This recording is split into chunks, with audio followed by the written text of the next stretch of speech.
बिस्मिल्लाहिर्रहमानिर्रहीम, welcome back to my channel. कैसे आप सब खुश रहिए, बात रहिए, हंसते मुस्कुराते रहिए। तो जनाब आज बहुत ही मज़ेदार शावरमा बनाने लगी हूँ। सबसे पहले 1.5 पाव चिकन ले लिया है यहाँ पर और इसमें डाल दिया है हस्बे जायका नमक। साथ ही इसमें डाल दूंगी 1 टेबल स्पून फुल भर के पिसा हुआ ज़ीरा, दरदरा पिसा हुआ ज़ीरा है, बहुत बारीक पिसा हुआ नहीं है। इसी के अंदर डाल दूंगी सूख मिर्च 1 टेबल स्पून भर के, और टेबल स्पून मिर्च यहाँ पर ज़्यादा नहीं होगी। जब आगे आप इसका प्रोसेस देखेंगे तो आपको पता चलेगा। साथ ही इसमें डाल दूंगी चीनी लाजमी शामिल करें, इससे बहुत ही ज़बरदस्त और यमी किस्म का टेस्ट आएगा। अब इसमें सॉसेस डालूंगी। 2 ही सॉस मैंने यहाँ पर डाले हैं। एक मैं डालूंगी इसके अंदर वाइट विनेगर, ये मैंने सिर्फ 1 टेबल स्पून वाइट विनेगर डाला है ताकि चिकन बहुत ज़्यादा खट्टा ना हो जाए। और साथ ही मैं इसके अंदर एक बहुत ही ख़ास सॉस डालूंगी जो कि है वर्सेस्टायरशायर सॉस। वर्सेस्टायरशायर सॉस डालने से इसके अंदर जो टेस्ट डेवलप होगा, यकीन जाने वो इतना टेस्टी होगा कि मतलब आप भी हैरान हो जाएंगे। मैंने फर्स्ट टाइम इस रेसिपी पर बनाया है शावरमा और बहुत ही टेस्टी बना है। इसके बाद इसको बहुत ही अच्छे तरीके से मिक्स करना है और कुछ भी नहीं करना है, बस इसके ऊपर ढक्कन ढांपना है और इसको रख देना है गलने के लिए। मैंने इसके अंदर लहसुन अदरक वगैरह कोई भी चीज़ नहीं डालनी है। अब यहाँ पर मैं बना लूँगी शावरमा सॉस। शावरमा सॉस बनाने के लिए यहाँ पर मैंने लिया है जूसर जग, और इसके अंदर मैं जो चीज़ें डालूँगी वो इस तरह से है कि हर 200 ml कुकिंग ऑयल के साथ हमें चाहिए होगा 1 जवा लहसुन, 1 अंडा, 1 टीस्पून तिल और हस्बे जायका बाकी चीज़ें, और 50 ml दूध। यानी मैंने आपको 200 ग्राम का बनाया। यानी अगर आपने कम सॉस बनानी है तो आप बना सकते हैं, लेकिन मैं यहाँ पर चूँकि 600 ml कुकिंग ऑयल के साथ बना रही हूँ सॉस, तो उसके लिए मैंने लिए हैं 3 अदद लहसुन, 3 अंडे। मैंने यहाँ पर देसी अंडे का इस्तेमाल किया है, आप चाहें तो शेवर का इस्तेमाल कर सकते हैं। साथ ही मैंने इसमें डाला है 1 टीस्पून नमक, 1/2 टीस्पून काली मिर्चें, 1 टीस्पून मस्टर्ड पाउडर। आपके पास मस्टर्ड पेस्ट हो तो वो भी यूज़ कर सकते हैं, उसका टेस्ट ज़्यादा अच्छा आता है। अब मैंने कुछ भी नहीं करना है, इन सब चीज़ों को बंद करना है और ग्राइंड करना है, लेकिन यहाँ पर चीनी का इस्तेमाल ज़रूर करें। जब भी आप बग़ैर चीनी के बनाएंगे तो इसका टेस्ट बहुत डिफरेंट आएगा, तो चीनी का इस्तेमाल लाजमी करना है। चीनी 2 काम करेगी, जायका भी अच्छा देगी और प्रिजर्व भी करेगी। चीनी का हिसाब इसमें यूँ होगा कि 2 टीस्पून आपको 200 ml के लिए चाहिए, तो 1 टेबल स्पून के अंदर 3 टीस्पून होती है, तो इस वजह से मैंने यहाँ पर 2 टेबल स्पून इस्तेमाल किए, यानी कि 6 टीस्पून चीनी। साथ ही मैंने इसमें 3 टीस्पून तिल डाल दिए हैं। सफ़ेद तिल इस्तेमाल करने हैं और तिल लाजमी इस्तेमाल करने हैं, ये इसका मेन इंग्रेडिएंट्स में से है। और साथ ही इसमें आप डालेंगे वाइट विनेगर। मैंने वाइट विनेगर इस्तेमाल किया है, आपके पास ना हो या आप ना यूज़ करना चाहते हो तो आप एप्पल साइडर विनेगर भी यूज़ कर सकते हैं, लेकिन थोड़ा सा स्मेल में डिफरेंस होगा।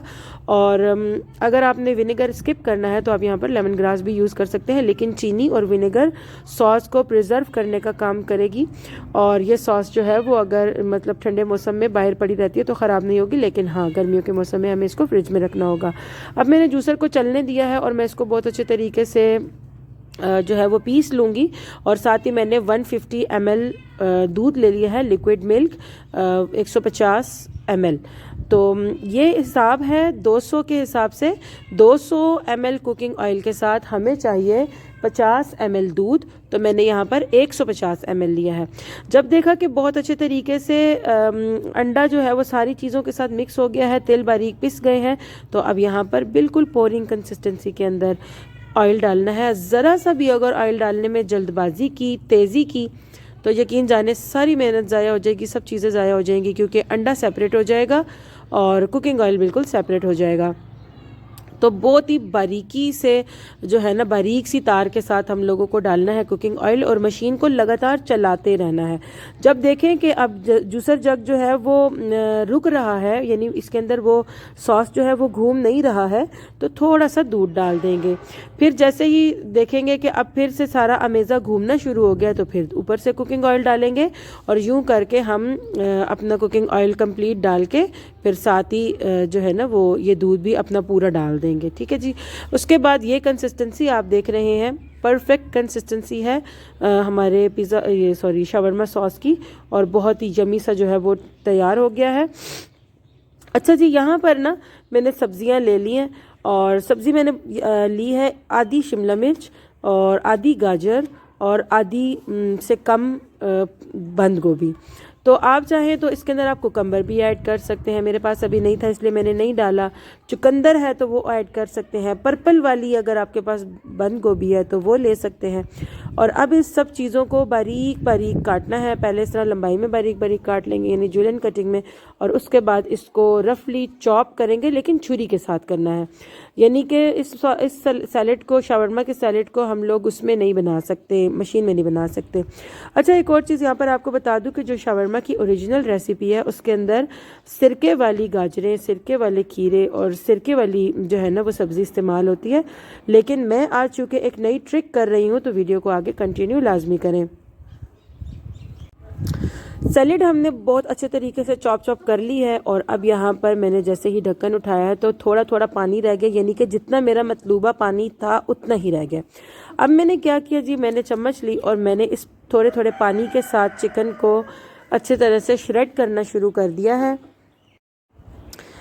तो यहाँ पर जी चिकन ने सारा पानी अपने अंदर जज्ब कर लिया है और इंतहाई टेंडर और इंतहाई मज़ेदार किस्म का जो चिकन है वो रेडी हुआ है। यकीन जाने शावरमा की जो मतलब इसमें ट्रिक है ना मेन इस रेसिपी में, वो यही है। और सेकंड ट्रिक अब आपको बता रही हूँ जी, यहाँ पर हमने सैलेड अलग से नहीं शामिल करना है, बल्कि यही जो बहुत मॉइस्चर वाला चिकन हमने रेडी किया है इसके साथ हमने ये सारी सैलेड डाल देनी है। यही वजह है कि ये रेसिपी चाहे तो आप दावत में बना लें, चाहे तो आप किसी टी पार्टी में बना लें, चाहे तो आप इसका कारोबार कर सकते हैं। और वन पैन जो है ना ये आपकी मेहनत होगी और इसी पैन के अंदर जो है ना वो आपकी पूरी रेसिपी तैयार हो जाएगी।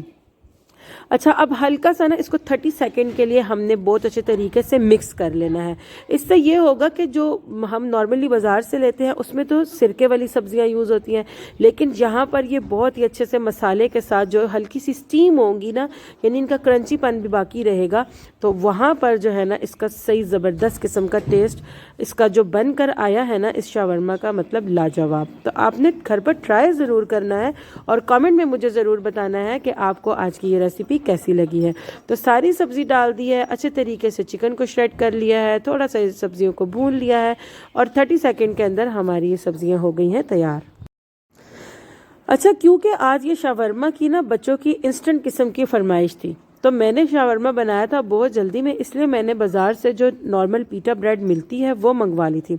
पीटा ब्रेड भी कहते हैं और इसके पैकेट के ऊपर शावरमा ब्रेड लिखा हुआ था, यानी कि ये शावरमा के लिए ही यूज़ होती है और इस टाइप की कोई भी चीज़ आप बनाना चाहें तो यूज़ होती है। जस्ट पैकेट से निकाला और इसको मैंने तवे के ऊपर थोड़ा सा सेका, इतना सेक लिया कि दोनों तरफ से बहुत प्यारा सा गोल्डन ब्राउन कलर रोटी ने ले लिया था और माशाल्लाह से ये रोटी बिल्कुल तैयार हो गई थी। बिल्कुल कोई कुकिंग ऑयल या बनास्पति घी या कोई चीज़ मैंने इसको नहीं लगाई थी, जिसकी वजह से ये बिल्कुल जो है ना वो क्रंची नहीं हुई थी या ना ही ये रोल करने पर टूट रही थी, बल्कि ये बहुत अच्छी सी नरम नरम सी थी।